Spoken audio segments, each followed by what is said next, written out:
After cryptic teasers, shaky reveals, and a slow but steady ramp up in marketing hype, Sonic Frontiers is finally here. The game has been in hands of fans and not fans for a while now, and in that time I've managed playing through it twice, yet somehow still feel like I'm processing a lot of it. If you've watched pretty much any of my videos, you'll know that the last 10 years or so of Sonic has pretty much been my worst nightmare. Like shit's ability to attract flies, for me, the last decade of Sonic would become a breeding ground for terrible writing, questionable narratives, and gameplay that somehow got worse with each game. Honestly, I haven't really enjoyed anything Sonic Team has put out since Sonic Generations, a classic and Boost hybrid anniversary game released all the way back in 2011. I'm obviously not including Mania in this, as it's both awesome and not developed by Sonic Team, but anyway, when you tie all that series disenfranchisement together with the cryptic build-up, the frankly bizarre IGN showcase, and the general super protective nature of what we got to actually see before release, it's fair to say that I had a high degree of uncertainty going into Sonic Frontiers. What's the most common request you get from fans? Chow Garden. Is there a Chow Garden in this game? No.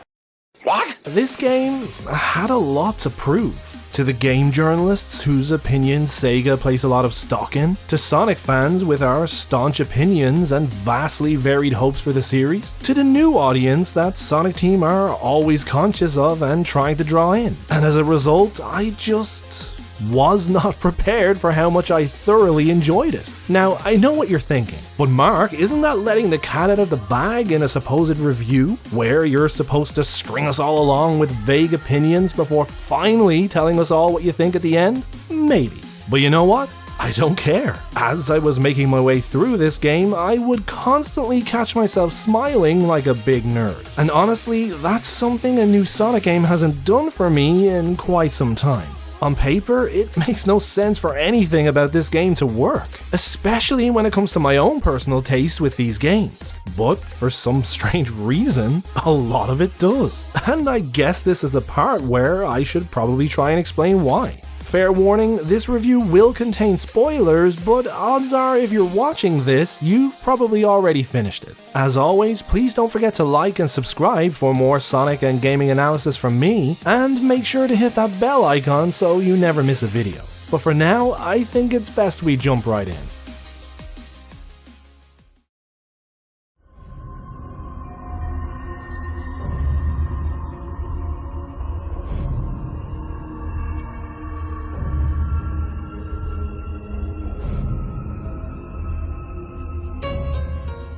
One of Sonic Frontiers' most touted features, one that represents probably the biggest shift in direction this series has seen so far, is its open zones. For all the Breath of the Wild memes and comparisons Frontiers has endured since its reveal, having played through the entire game twice, I found Mario Odyssey to be a much more accurate comparison. The term open zone was chosen for a reason. Each island map is a fairly large space, but nothing on the level of Breath of the Wild, and is densely populated with loads of different challenges and activities to keep you busy. You complete a variety of challenges to uncover the map, take out enemies and mini-bosses to acquire gears, which in turn unlock portals to cyberspace stages, and there are hundreds of platforming stunts and obstacles that award character memory tokens to help move the story forward, all leading to the ultimate goal of collecting all 7 Chaos Emeralds and defeating each island's titan. The idea was obviously to keep things varied by having you flitting between a variety of different activities to avoid any one going stale, which I'd argue can work quite well, especially on the first 3 islands. I'd constantly find myself heading towards an objective only to get completely sidetracked by different challenges, obstacles, as well as drinking in as much of the lore as I possibly could through the character conversations with the memory tokens. Yes, most of the challenges are overwhelmingly easy, and endless grinding and platforming may get tedious for some, but for me there was just no denying that satisfying sense of flow I felt when I was chaining one memory token obstacle to another and even merging them with the grind rails unlocked by the challenges to zip around the map in style. The open zones are basically giant jungle gyms, designed to keep you entertained as you complete your laundry list of tasks to progress. It really put me in mind of Green Hill from Sonic 1. lot of this game will, but just in terms of how fun it is to experiment with different ways of traversing the environment. In this case, trying to optimize your route by chaining different rails and stunts together. And as a big nerd for the characters and lore of this series, the allure of all those conversations with the extended cast was always enough to keep me moving forward. There are some truly wholesome moments and cool little Easter eggs to be found among these, to the point where I actually found myself annoyed that more of them weren't mandatory for progression. Some of the deeper explanations about how the Ancients and Coco are related, as well as some really cool interactions with Tails and Knuckles, are hidden away behind what the game terms as side stories. Bit of a waste in my opinion, as these only serve to bolster the story, but we'll get onto that in good time. When it comes to the open zones though, it's not all peaches and cream. While many of the Chaos Emeralds are contained in vaults we have to unlock with keys, our hunt for them will also take us through a mixed bag of mini-games. Mandatory challenges that see us helping the Coco through various scenarios that reflect the struggles of their past lives. And honestly, I can't remember enjoying a single one of them. Whether it be herding them all up a hill, collecting 6 titty million machine parts, or helping them mow their friggin' lawn with your Psyloop, it all just blends together into pointless busy work and just ends up completely breaking the pace. There's few things worse than mini-games that are forced, badly constructed, and completely devoid of established game mechanics. And that satisfying sense of flow, and the big fun playground jungle gym I mentioned earlier, there are a few caveats with that. All those boost pads, springs, and flashy grind rail sequences, a lot of these are heavily scripted events, meaning once you've started one, it's not always easy to exit. And with the amount of random boost pads throughout the map, you can often be sent careering straight into a lengthy sequence you've already completed. And escaping these forced 2D perspective sequences midway through is just not happening. Once these sections start appearing on Chaos Island, most of the time once you're in, you gotta see it through. And when the scripts for these 2.5D sequences break, it can often leave the camera not knowing quite what to do, while also making a lot of the dash pads or wall running sections perform incorrectly. To be honest, were it not for the story and awesome atmospheric music of Chaos Island, it probably would have been my least favorite. Sonic's momentum can also be a little questionable at times, in that he often has none or loses it on a dime. Take your thumb off the analog and he'll just instantly stop. His basic jumps keep none of your speed either, and sometimes during Psyloops even a tiny pebble on the terrain can cause you to leave the ground and break your loop. Oh, obligatory pop-in comment. Yeah, pop-in definitely is there, and it is a bit unsightly. But to be fair, it never impacted on anything I was directly interacting with or about to interact with. Not on the Xbox Series X or PC anyway. These were probably my biggest pet peeves, and honestly, I just learned to work around them. Others, though, were not so happy to do that. I'm just hitting the square button, that's all I'm doing. What? How do I... Go. What? What the fuck just happened? You were just hitting the square button. That's what happened. Oh dear. People trying to purposely break the game or just being flat out lazy with their efforts will always find something to hate about Sonic games. Oh, there's lasers around this weak point? Let's keep button mashing our way through it.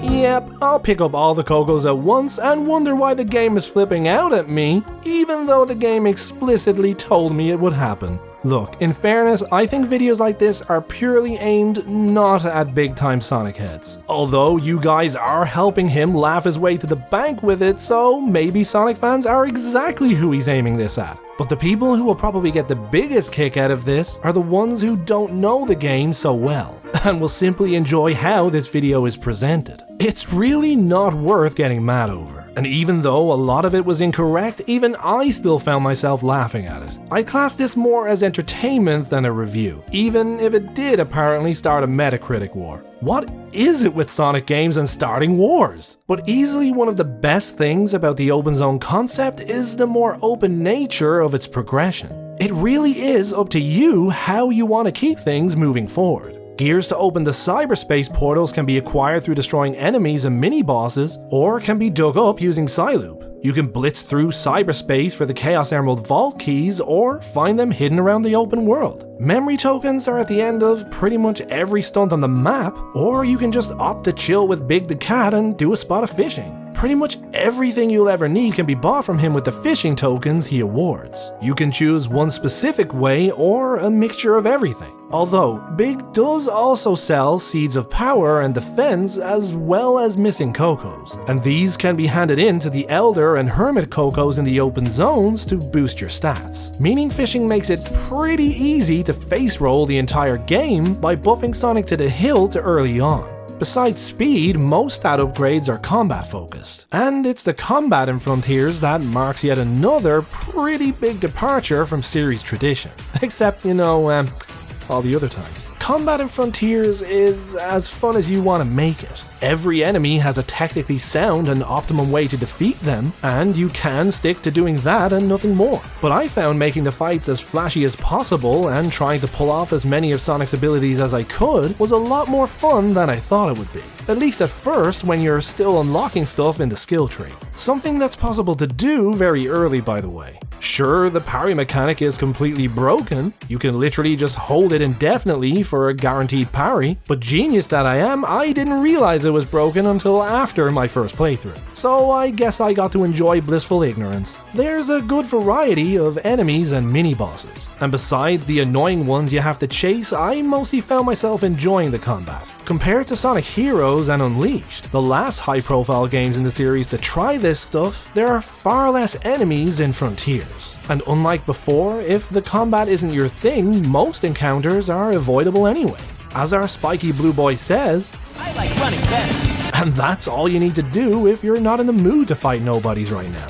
Basically, some of the Guardians can be a bit hit and miss, the ones with long automated sequences can be annoying, but for the most part I enjoyed learning the mechanics and taking stuff down as efficiently and flawlessly as possible. That trial and error element of Sonic gameplay actually translated very well for some of these fights. Once I had maxed out my skill tree though, I generally avoided most of the smaller enemies. But how can we talk about fights in this game and not mention the Titans? Sonic games have always had this reputation of being all about spectacle, and these fights leaned into this philosophy so hard my toenail fell off. Completely unrelated, but that's still pretty badass. After toiling through the 4 islands and collecting the Chaos Emeralds, that's right, I said 4, this is a lie as far as I'm concerned, you were then tasked with defeating each island's Titan as Super Sonic.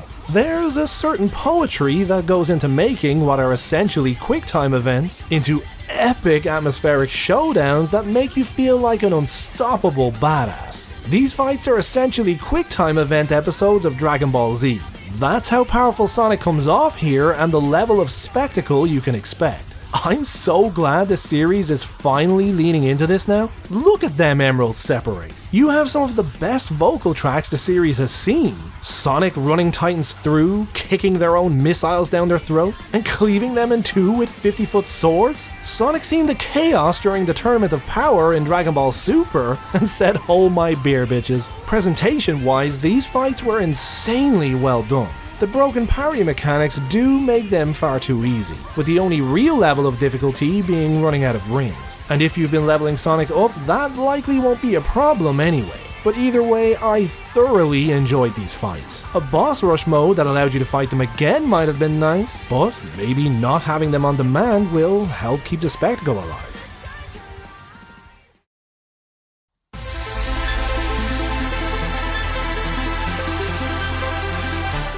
Cyberspace is the elephant in the open zone for me. Back when the whole concept of an open world Sonic game was revealed, I constantly found myself asking, but how are they going to fit in the action stages? Sprinkle them around the map, right? So the open zone is a glorified hub world. We've seen them before many times in the series, and my natural feeling was that the open zones would be a thorn in my side. Something I just wanted to get out of the way to get to the next action stage. But the truth ended up being the exact opposite. The cyberspace stages were a completionist's chore I had to do to get back to exploring the open zone. Being limited to just 4 settings definitely didn't help their case, worsened by the fact that most of their layouts are near exact replicas of stages from past games. I literally had to double take when I found myself playing Green Forest here. Same goes for Metal Harbor, Skyrail, Radical Highway, City Escape, all being played across these same 4 stage themes. Why not at least have 4 different settings for cyberspace per island, even if it's just reusing other generations' assets? Anything would have been better than just these 4 over and over. All playing these Sonic Adventure 2 layouts on this engine made me want to do was go and play these stages in that game, and I'm sure that wasn't the intention here. The problem is, these cyberspace stages are instantly less memorable than the stages whose homework they're copying. It used to be so easy to identify your favorite stages. I love City Escape, White Jungle, Hang Castle, Ice Cap Zone. Now it's like, oh yeah, 2-3 was okay. I mean, was it?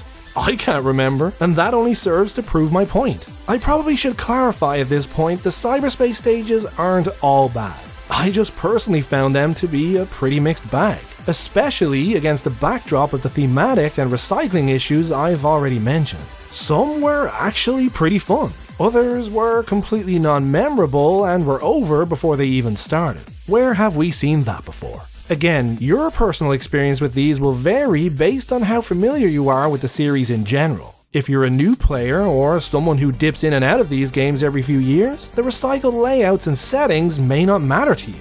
When completing these stages for vault keys, there are always 3 bonus objectives that each award a key, and completing all of them will grant even more keys. In some ways, these objectives can seem counterintuitive. Explore to find all the red stars, even though 90% of them are on the main path. Be careful enough to finish with X amount of rings, but also be fast enough to get an S-ranked time. For some stages, this meant repeated playthroughs to complete them all, having to replay them in different ways in order to achieve each objective.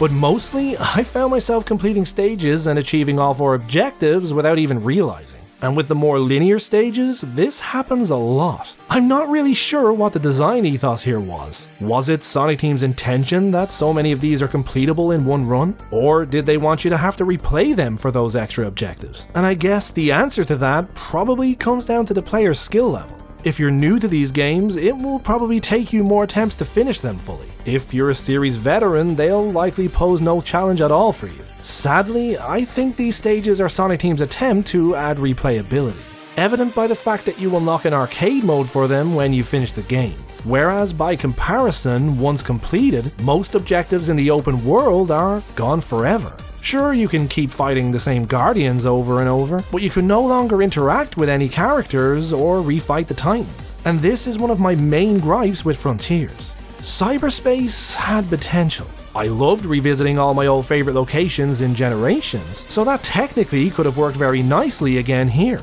Streamlining your route and boost management while performing clean and efficient platforming with the double jump and boost dash can be a lot of fun. But what Sonic Team has presented us with here is a big example of the end result being worth less than the sum of its parts. I can go back to pretty much any mainline Sonic game from Generations backwards and have a blast replaying the stages, and that simply is not the case here, regardless of how cool some of the music is. You first have to ask yourself whether or not the narrative explanation that cyberspace is Sonic's memories is enough to justify the sameness of everything. Then you have to be real with yourself about how, at a very obvious point, this game was visibly streamlined as time and budget constraints started to pinch. Frontiers had already been delayed for a year. This was going to be their 2021 anniversary title, and yet we still have a situation where islands have been split apart, pared back, cyberspace stages in the same 4 settings, and story pacing that goes from a nice steady build-up to feeling slightly rushed in the end. And it's that point in particular that's the most disappointing for me. The thought that there was so much more we never got to see.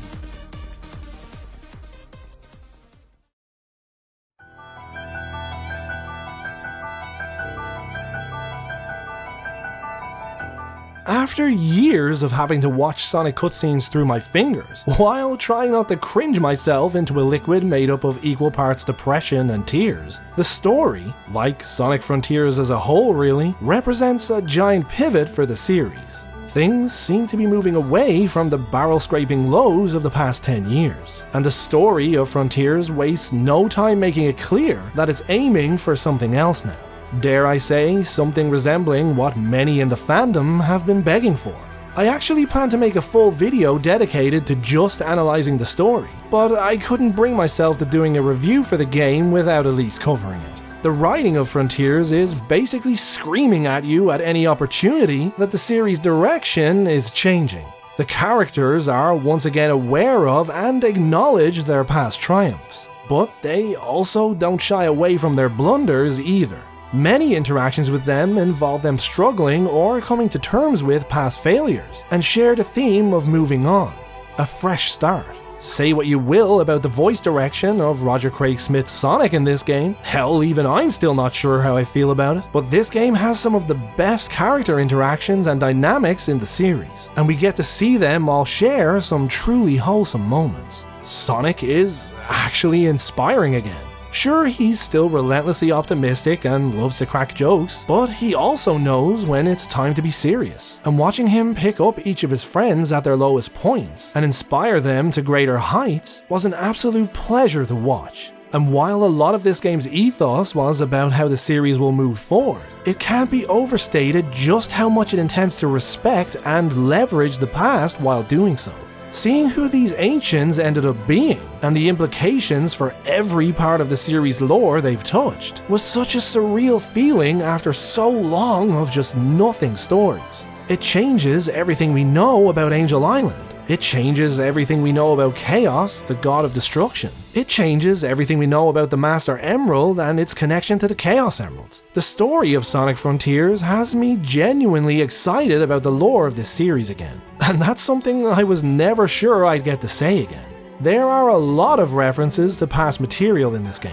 And while it does get to be very on the nose after a while, if you know Ian Flynn or have read any of his work on Sonic, you know full well this is just something he does, and I will always appreciate those little acknowledgements. It can be so easy to forget the series ever had all these awesome characters and moments, and I honestly think this is just Ian paying respect to them while letting us all know that he's keeping them in mind for these stories. Also, the Eggman memos you can purchase through the fishing minigames are amazing. It is admittedly a very indie or mobile game style of lore expansion and world building, which is a shame to see in Frontiers instead of them being in the main story. But I still love them. Mike Pollock did a fantastic job reading these lines, and the content of each memo was great. But like so many other aspects of this game, I suspect the real reason so much of the narrative was relegated to voice memos was due to time and resource constraints. The story opens a huge can of worms revealing the Ancients pretty early on, leaving you wondering the whole way through about just how this will all play out, ultimately leading to a slightly disappointing conclusion. One that left us with far more questions than answers. Like, I may be missing something here, but why could Chaos, a descendant of the Ancients, turn into a giant water leviathan? But these guys needed Titans to fight the moon. We'll come back to that. Is this the change in DNA we seen mentioned, tucked away obscurely in one of Eggman's memos? Or what? Also, I think we were told we'd be getting insight into the creators of the Chaos Emeralds. Did the Ancients create them? Because not once in the entire game is that explicitly stated. They seem to have just built their tech around them like everyone else. And then there's the Master Emerald. It was this that drew the Ancients and their emerald-powered ships to Sonic's planet. So who the hell created that then? And how is it related to these other emeralds that apparently came from across the cosmos? See what I mean? More questions than answers. As I said, I plan to do an analysis fully focusing on the story specifically, so I won't keep blabbing on about it here, but yeah, my mind is blown. We clearly lost a lot of narrative on Rhea Island. Unused lines mentioning ruins of the Ancients' Ark make it very clear that a lot of explanatory content ended up being cut, and that's always a shame. Hiding the true final boss behind hard mode was another strange choice, especially when it was literally just a harder version of the hacking minigames you've already played, aka the Ikaruga ripoff. Yet another unfortunate example of issues with time, budget, and resources. Despite the underwhelming finale, I came away from Frontiers more satisfied than I ever would have expected. The characters were finally back on form. Yeah, Sonic got to do all the cool stuff again while everyone else is stuck in cyber purgatory, but at least their characterizations were all spot on. The story was a lot more serious in tone and touched on an era of the series that I love, and the open zones were such an unexpected hit for me. Look, there's no denying this game had its flaws. Overly simple puzzles, little to no momentum, slightly janky physics if you stray too far away from what the game is expecting, but the possibilities it opens up for the next game are amazing. Imagine a Station Square or Mystic Rune style hub world in this style, only with loads of people, characters and side quests to keep you busy.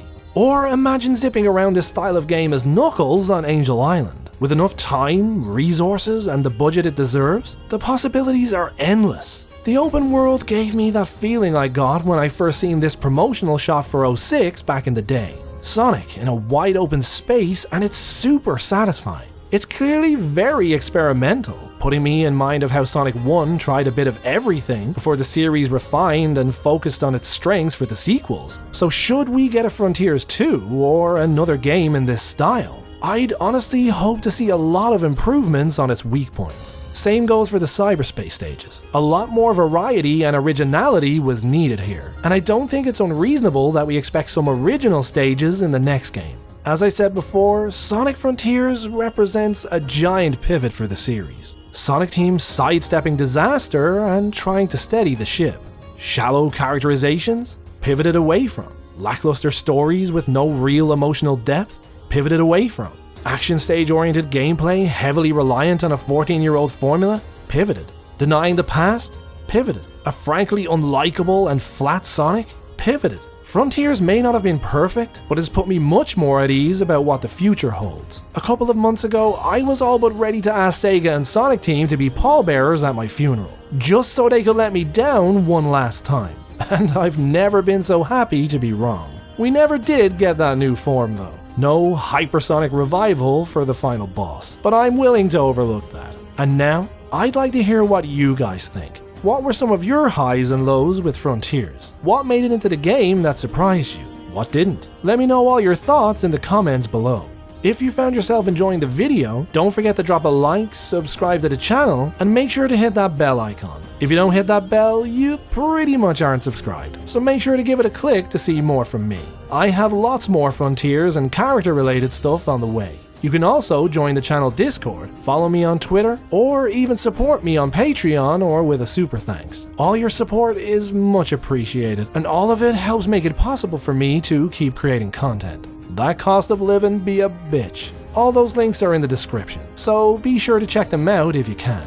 But for now, a big thank you for watching. And as always guys, take care.